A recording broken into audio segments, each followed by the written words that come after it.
Welcome to this explainer. Today we are decoding the Bitcoin market by looking at this absolutely fascinating collision happening right in front of us. We're talking about massive, unprecedented institutional demand crashing headfirst into historic, hard-coded supply constraints. It's a classic tale of supply and demand, really, but it's playing out on a digital ledger and in Wall Street boardrooms at the exact same time. It's a lot to unpack, so let's get right into it. Okay, let's dive into this. Here is our roadmap for today. We're going to cover 1. Wall Street enters the chat. 2. The alternative asset thesis. 3. Anatomy of a holder. 4. The historic supply squeeze. 5. Decoding whale behavior. And finally, 6. Risks and market realities. All right, kicking things off with Section 1, Wall Street enters the chat. 252,200. Just let that sink in for a second. This staggering number represents the amount of Bitcoin amassed by MicroStrategy as of September 2024. To put that into perspective for you, their corporate filings reveal they've strategically accumulated over 1% of the entire global supply. They are relentlessly using debt and equity to build this massive primary treasury reserve. It's pretty wild. And this corporate buying spree, it isn't stopping with just one company. Looking at recent data from 2024, corporate treasuries absorbed over 175,000 Bitcoin in a single year. We're seeing this massive structural shift where companies are taking their liquid assets, the cash that exceeds their daily working capital, and they're parking that value right into digital scarcity. At the exact same time, SEC filings are showing the spot ETF market consolidating around these massive traditional asset issuers. For example, BlackRock's iShares Bitcoin Trust, known as IBIT, recently surpassed Fidelity in total assets under management. These spot ETFs have, quite simply, made it incredibly easy for institutions, financial advisors, and literally anyone with a standard brokerage account to own a piece of the pie. Which brings us to Section 2, the alternative asset thesis. Why exactly are they buying all this? Well, this quote from MicroStrategy's management beautifully captures the sentiment. They view Bitcoin as fundamentally uncorrelated to traditional monetary policy. Unlike fiat currencies or your standard equities, Bitcoin's utility isn't directly affected by central bank money printing or interest rate tweaks. For these giant players, it acts as a direct hedge against unprecedented global stimulus. If we actually break down Fidelity's research on the topic, we see a super clear list of reasons for this allocation.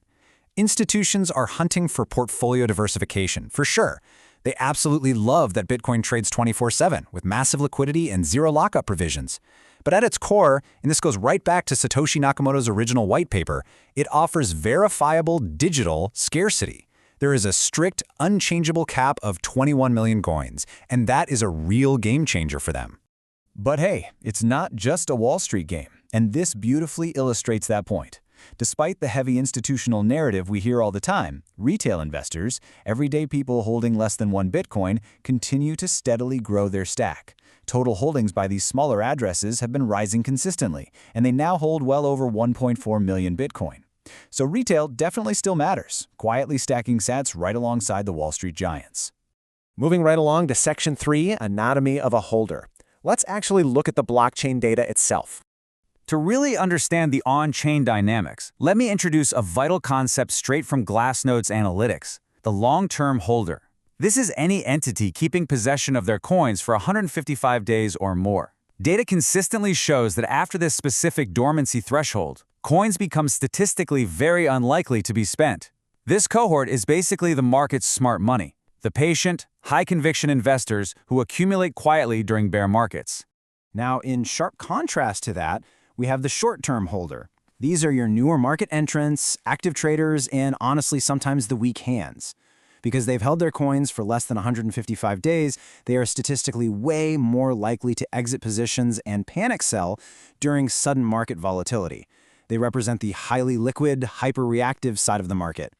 So the crucial point here is how these two distinct groups interact.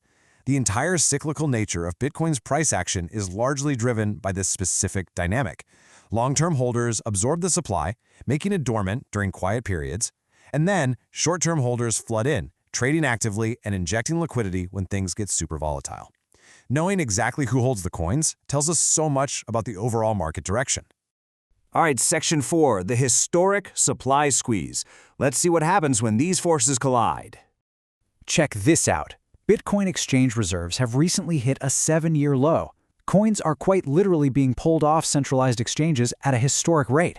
Investors are aggressively shifting towards self-custody or secure institutional cold storage. The immediate result of this?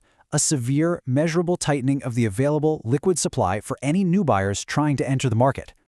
And where are all those coins going? Deep storage. Long-term holders are currently sitting on an all-time high of 16.1 million Bitcoin. Let me put that in perspective. That means a staggering 78% of the entire circulating supply is currently classified as dormant. Experienced investors are simply refusing to sell, which is deeply constraining the market's available inventory. Which brings us to Section 5, Decoding Whale Behavior. Let's look at the absolute biggest players. On-chain data from Geometrics reveals a massive accumulation phase recently, with 270,000 Bitcoin scooped up by large wallets in just a 30-day window. On the surface, it looks like the biggest monthly accumulation since 2013. But as analysts, we really have to be careful here. We need to look closer at what a whale actually is in today's modern market.